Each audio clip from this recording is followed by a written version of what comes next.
Legacy of a King, a Legacy Series novel by Charlene Sponsel. Chapter 5, Impossible Expectations. 43rd day of fall, 446. Explain myself?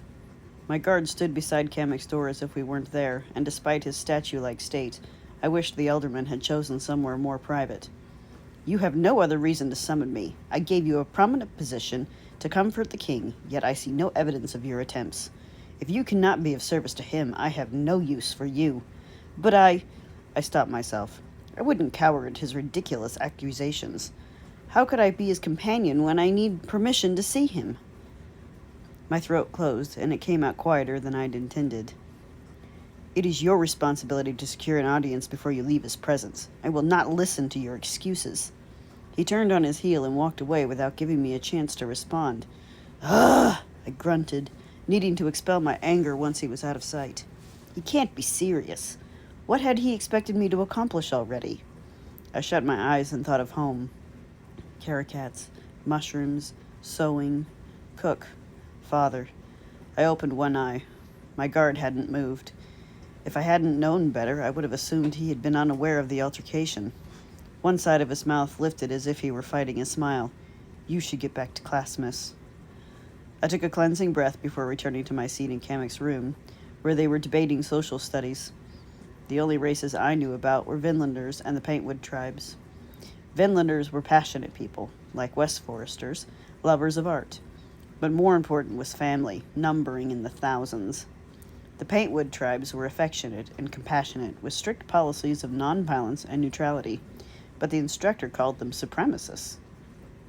Their preference to stay separate doesn't mean they think they're better, I defended them, but the instructor paid no attention to my objection and moved on to plainsmen, who I knew little about and my father never let near me. This piqued my interest. Boisterous and quick-tempered, their men believed they were superior to women and better than the coastal clans, a people who adhered to tradition. And he called the Paint racist? Clansmen were modest in dress, manners, and speech. He skipped rainforesters, spoken of in lore, like the people who inhabited the mountains centuries ago. Politics, history, and philosophy steeped the Wesleyan forest, a land of kings far from my realm of comprehension. It made Elangi, the capital, highly militarized. Everforesters deemed themselves socially aware. I didn't see them that way, but in my naivete, I didn't see the hypocrisy of my people. The lesson flowed into history as I fingered the leather cushion of my seat and chewed on my lip, engrossed in how to secure an invitation to visit the king. During the Elderman's War. When did it end? I asked, interrupting the instructor's monotone oration. I've been trying to recall since last night. The instructor smiled. 9 cycles ago. Do you fancy history, miss? Not particularly. I stared at my lesson without seeing it. Zuri was already full-grown, or more, if he... The instructor had been silent since my interruption. As I peered through my lashes, Kamek let out a laugh. Behind Kesma's book, her face took on a shocking amount of color. What's so funny? The instructor cleared his throat and continued the lesson, and I went back to calculating Zuri's age. Red, Kamek stood over me as Kesma and the instructor left the room. I covered my face with my hands as he laughed once more at my expense, and I glared at him. He crossed his arms over his chest. You handled yourself well with Uncle Sitak earlier. Thank you. I picked up my cloak and hurried toward the door, but stopped short.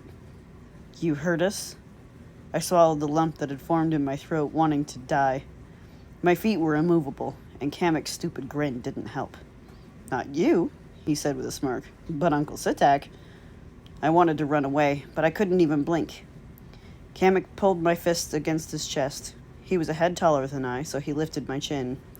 In a fleeting, gentle gesture of kindness, he brushed a tendril of hair behind my ear. The next time you visit my father, invite him to dine with you, or go for a ride, or something at a future date. Right now, the difficulty is convincing him to leave his rooms. His hand still gripped mine. And if he refuses? He won't, if you ask at the right time. How will I know when to ask? I can't do everything for you, Red. He crossed the room. Stop calling me that. Time to go, Red, he said, holding open the door and sweeping his arm through the air, gesturing I should follow. Why are you helping me? I asked, ignoring his insistence on the name. I guess I inherited my mother's weakness, He shut the door with enough force that air whooshed against my face, and I scowled. "Miss?" I started at my guard's voice. Had forgotten he was there. "The king requested you join him when you finished your lessons." The elderman must have intervened, leaving me in his debt. I followed my guard, and he waited beside the door as he had through my lessons. In a way, I found it comforting. The doors shut behind me as I kneeled in the king's drawing room. "King Tilly," I announced my presence. He took hold of my fingers and led me to one of the cushioned benches. "As my intended, you kneel to no one." He sat beside me and clutched his wrist while his fingers tapped the wood beneath us. "For now, to my children and me, lower yourself. To everyone else, nod if you wish to acknowledge them. It may appear trivial, but they are important rules of decorum if you are to be respected as a member of the sovereignty." "I will try to remember, King Tilly." He ran his hand through his short hair as he ambled across the room and gripped the back of his neck. "When you speak to me, call me Tilly. Use my title only when speaking to others." He poured himself a glass of wine. "Sitak came to see me," he said, staring at the wall, his voice strained. I cringed and braced myself. Sitak could have nothing good to say. If he promised me to a woman of age, she would expect to unite at once. While I prefer to be alone, this arrangement offers me time before I must act on a promise. I willed my chin to still, wanting to believe he didn't mean to sound as harsh as he did.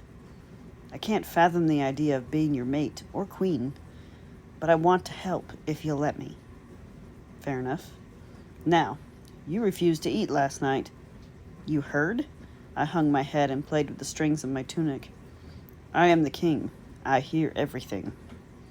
My eyes stung as I held back tears. "Come now." He kneeled in front of me. "You have a king on his knees before you." A smile forced its way through my misery. "I miss my home, my father, our cook, even my brother's insults. What can I do to help?" I wanted to help him, but I didn't know how. "Will you dine with me tomorrow? I'm not accustomed to eating alone." His face hardened. "All of us? In the dining hall? I'm sure your children would love it." His reluctance faded. "Tomorrow evening. Until then." As a matter of habit, I tucked one foot behind the other. The king cocked his head, and I stopped and nodded. Tilly." He nodded back, and I rushed to Kamek's drawing room. "Cam, you were right." I danced around, not caring what he thought. "Thank you." He laughed at my exuberance as I flopped into a chair. "Cam?" He raised a brow. "What, only you can nickname people?" "It's always been my nickname. I just didn't expect it from your mouth." "Would you prefer Mickey?" "Not if you want to live." He crossed his arms, and I laughed. "I'm not sure my advice warrants this. Guess where we are dining tomorrow evening?" "We, as in you and my father?" "I'm sure I don't care." "No, we, as in all of us." I grinned, and Cam couldn't help but return it. I ran back to my quarters and burst through the doors, startling Mia. "We're dining in the hall tomorrow evening." "Miss?" Mia said. I pouted at her lack of reaction. "Isn't it marvelous?" "Has no one told you it's unladylike to run?" I frowned, my spirits dampened. "I told you. The king hasn't been out of his quarters since the queen passed, except to go to her chambers and the interment." "She has quarters?" "He sleeps there. Won't let anyone touch anything." "I see. What are you doing here? It can't be dinner time already." "The king thought it might help you settle in if you had someone you were familiar with as your handmaid. His first choice was one from your household, but seeing as you haven't any..." "Is the princess all right with it?" "I don't know. Either way, it's done now." "Can you take me to the cook?" "I don't see why not. What do you have in mind?"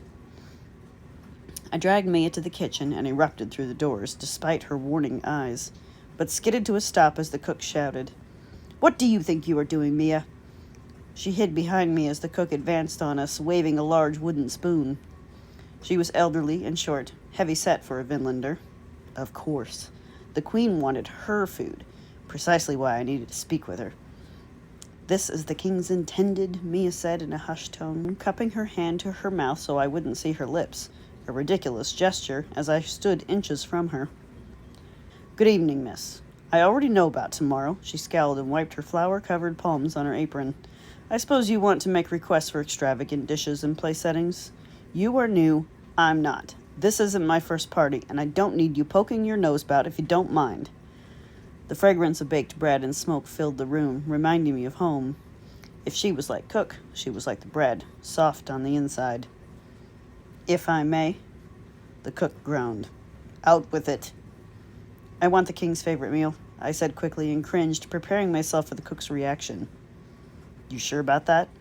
The princess will have a fit. I'll not be getting in trouble over your childish whims. I'll take the blame if it's a problem. You have your entire staff to bear witness. Please. All right, but it's your head. I suppose you outrank her in a way. Did she make plans for tomorrow? Don't think she knows of it yet, but she's planned the meal since the queen fell ill, and it's far from her favorite. We can use family settings, yes? The staff appeared relieved except the cook, who would never allow me the satisfaction.